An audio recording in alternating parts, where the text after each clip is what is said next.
It's a great pleasure to be here, an honor. I know many of you are part of our community. We're now 3,200 strong and growing, and Jim and I sat together just about a year to the day in San Francisco and had dinner and talked about kind of what happens after what comes next. Microsoft had just become a participant in the community and had exposed its patents as part of its transition to open culturally, as well as through implementation and participation in forums like this, and obviously as a member of the board of the Linux Foundation. And so we saw that as a watershed event, very significant symbolically as well as directly in actuality.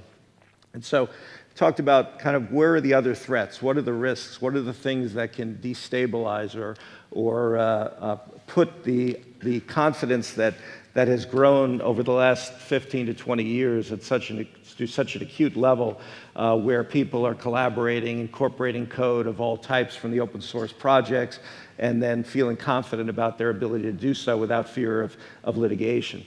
And so that nice new norm that's been established over the last dozen years or so, we wanted to make sure that we could reinforce that. And so we talked about how we could collaborate, and one of the things that kind of, again, Jim's, I think, comments about GNOME are quite accurate. There are hundreds of companies that are out there. Their purpose and goal is to aggregate patents with a desire to be able to serially litigate. Just to give you a sense, the Rothschild, who's the litigant, the plaintiff in the suit against GNOME, has filed 714 suits over the last 6 years.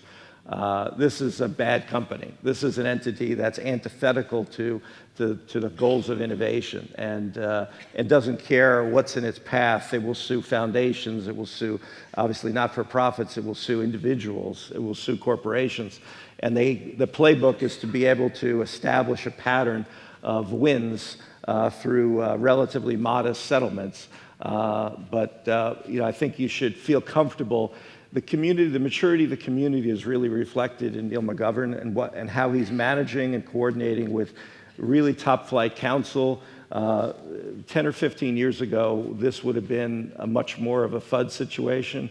Now it's just kind of business as usual. The community's maturity, resilience is something that's quite remarkable, and I've seen it over the last 11 and a half years of my tenure in managing and coordinating the activities of OIN.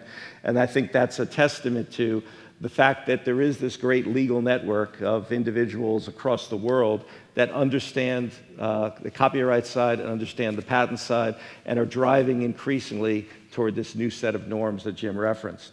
And so what we're looking to do is, this is just a kind of an advance notice on something that we've been working on really since that time in October of 18.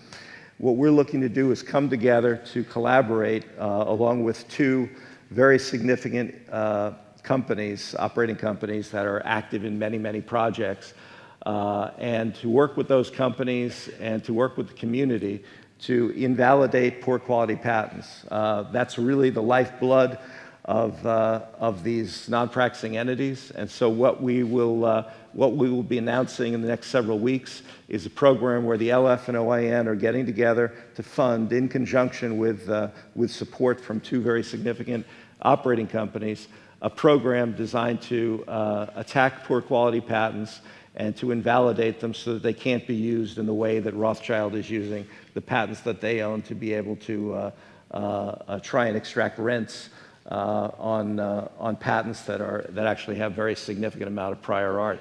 And so the activities of the GNOME Foundation are laudable. Kudos to Neil and the great counsel that he's brought in from Sherman and Sterling, which is really a Kenyan group that was hired in a couple of years ago. And we've been providing prior art, doing what we do all the time. We just provided the most recent spate of prior art last week to counsel, to the Sherman and Sterling people.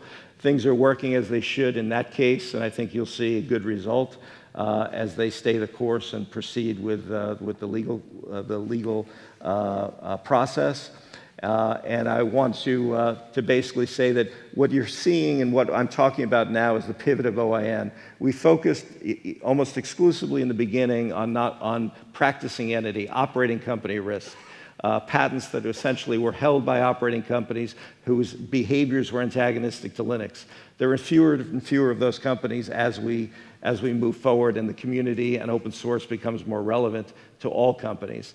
And so now we are pivoting to be able to focus on non-practicing entity risk as well as some residual operating company risk. And so that's part of the nuanced strategy to be able to be provide more benefit to the community and reduce risk. And so I just wanted to let you know that, that this is something that we take very seriously, and the reduction of risk is something that we live and breathe on a day in and day out basis. Thank you very much for the opportunity to be with you today, and I hope you have a great set of days.